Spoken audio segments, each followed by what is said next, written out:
Les premiers effets du confinement sont un confinement aussi de nos émissions. Tout simplement parce qu'en temps normal, nos émissions de gaz à effet de serre proviennent de l'énergie fossile utilisée par nos machines. Et nous utilisons beaucoup moins de machines, beaucoup moins de voitures, beaucoup moins d'avions, beaucoup moins de bateaux et beaucoup moins de machines industrielles. En fait, les machines que nous utilisons plus, c'est celles qui sont à la maison parce que justement, nous sommes à la maison. Donc, nos émissions baissent à peu près de l'ordre de 30 à 40%. Maintenant, pour que cette meilleure qualité de l'air et de l'environnement soit conservée, il faudra tout simplement, d'une manière ou d'une autre, que l'on garde les mêmes niveaux de consommation d'énergie et donc les mêmes niveaux d'émissions de gaz à effet de serre.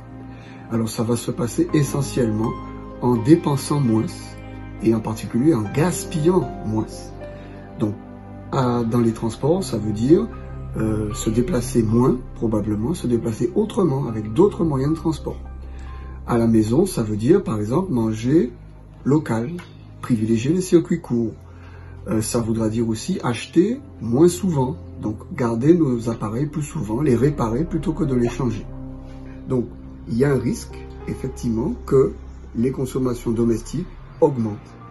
Mais on peut réduire ce risque, on peut le contrôler, par exemple, en revoyant un petit peu notre façon de cuisiner, en faisant par exemple qu'une seule source de chaleur puisse réchauffer plusieurs niveaux, plusieurs plats différents en même temps.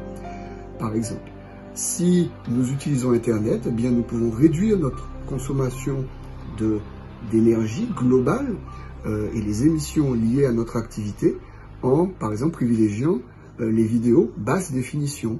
Toutes ces actions-là peuvent réduire de plusieurs dizaines de pourcents les émissions liées à notre consommation des nouvelles technologies.